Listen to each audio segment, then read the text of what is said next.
welcome to Ben's Book Club.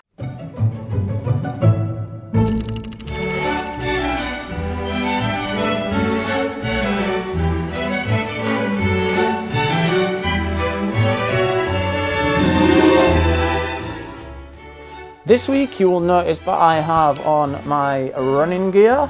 I want to share with you a book that inspired me to stop just hiking and climbing about in the fells, and it inspired me to get out running. This week we are reviewing Born to Run by Christopher Mc Dougall. Good points and bad points, 2 minutes on the clock, let's go. Good points of Born to Run. This book educated me a lot. I love culture.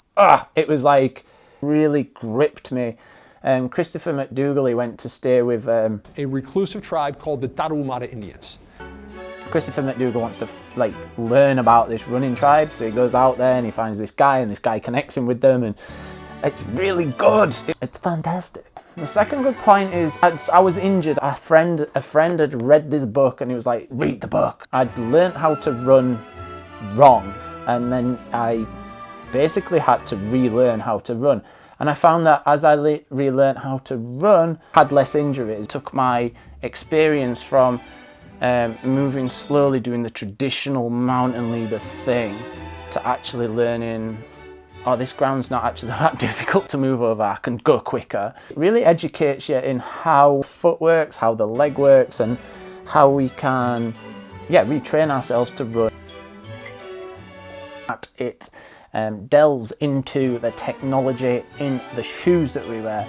All these shoe companies with this technology. It's an eye-opener.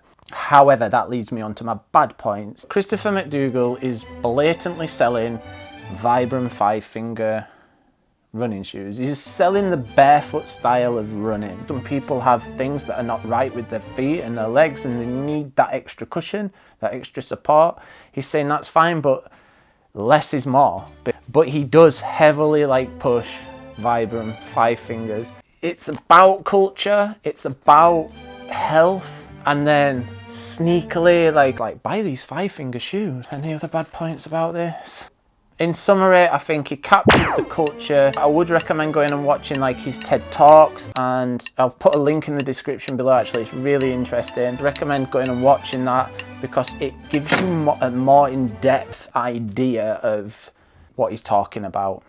If mountain leading is something that you want to get into, I would strongly recommend reading this book. And once you've got the confidence and sort of be out there for extended periods of time, start running. Start actually running those routes, because you get to experience the ground, the area in a totally different way.